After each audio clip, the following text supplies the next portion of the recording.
Et moi, c'est un sujet qui m'a fasciné. Je me suis dit, waouh, c'est quand même fort dans des pays ici en Europe. Donc moi, je vis ici où il y a notamment euh, une montée du racisme un peu partout, notamment en Belgique, en France.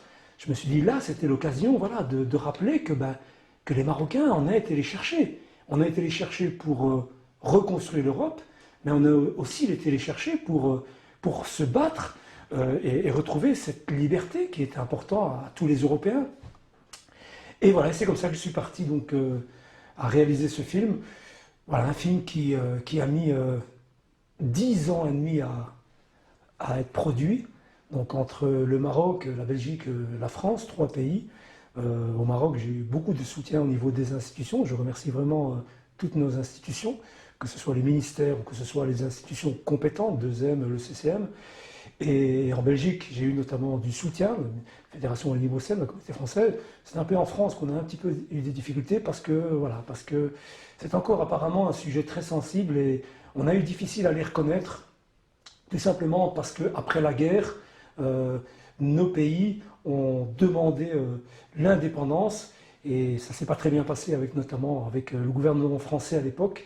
Et du coup, ces hommes en 59 ont vu leur salaire, qui est aujourd'hui leur pension, gelé. Et du coup, voilà, donc c'était un dossier assez sensible qu'il y a encore aujourd'hui et qui fait que voilà pourquoi notamment on n'en parle pas. Et puis c'est aussi parce que on a utilisé, on a sacrifié ces hommes, on les a mis en première ligne, on les a mis en chair à canon. Et ça c'est quelque chose qui, moi, me révolte parce que un apport aussi important, un engagement. Je vais me permettre vraiment de revenir en arrière. Imaginez-vous, des gamins, des jeunes adultes, 14 à 20, 25 ans de moyenne, avec des mineurs quand même, qu'on va chercher dans des campagnes très reculées, des gens qui connaissent rien à la guerre, qui ne savent même pas c'est quoi la guerre d'ailleurs. On leur donne un fusil, on leur demande de s'entraîner un peu partout, en Algérie, au Maroc, en France, dans le sud de la France, et puis à un moment donné, on les ramène ici en Belgique, et il s'avère que ce jour-là, subhanallah, ils vont gagner, ils vont faire repousser l'ennemi de plus de 10 kilomètres.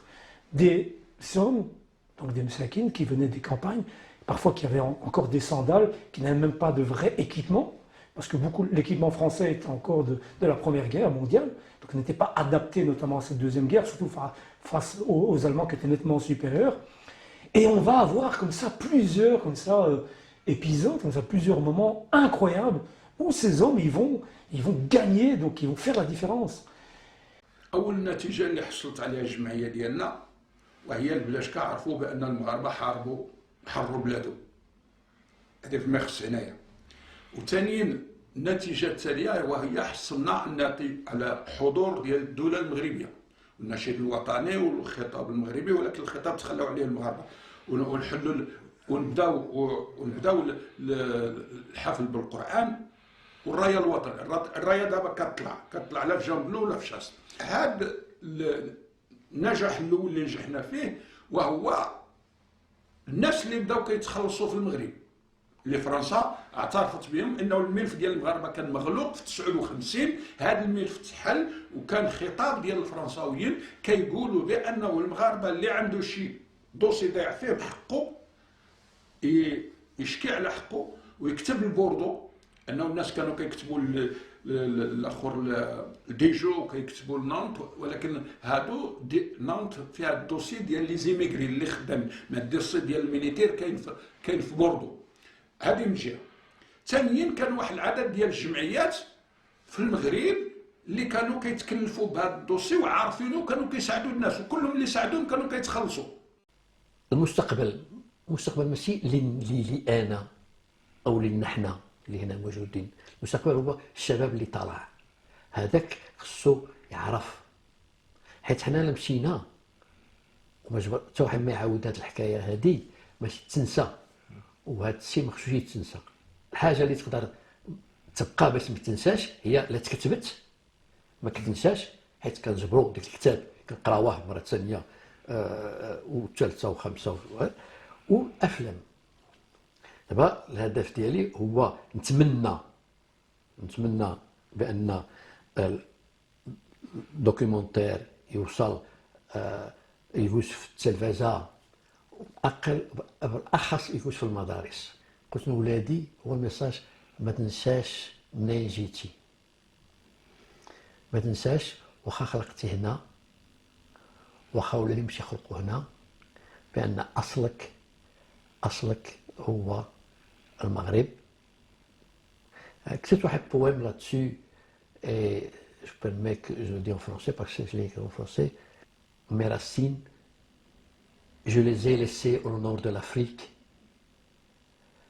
Mes branches sont ici et respirent l'air de la Belgique. Mais sans racines, il n'y a pas de vie. Et sans feuilles, il n'y a pas preuve de vie. Donc, on est et de là-bas et on est aussi d'ici. Et il faut absolument respecter les deux et y aller pour les deux. نهاية، ومن خلال هذا العمل الوثائقي المتواضع الذي قام به موقع بلادنا.com نستشف عبارتين أساسيتين. الأولى هي أن الحرية شيء لا يهاب، وإنما بحاجة إلى جهد وجهاد، سعي وكفاح، تدرج وتواصل من أجل ترسيخ وتجسيد القيم الكبرى للإنسانية كالحرية والديمقراطية والعدالة والمساواة. أما الثانية، وفي ظل تنامي ظواهر الميز العنصري تجاه المسلمين في أوروبا من السياسة إلى الصحافة إلى الشارع، وجب الوقوف بحزم وثبات للتذكير بأن الجنود المغاربة البواسل دافعوا عن كل قيم المواطنة والتضحية والمسؤولية والأخوة الإنسانية بإهداء أرواحهم دفاعا عن هذه المبادئ والقيم حتى تنعم أوروبا ومن بينها بلجيكا بالكرامة والحرية.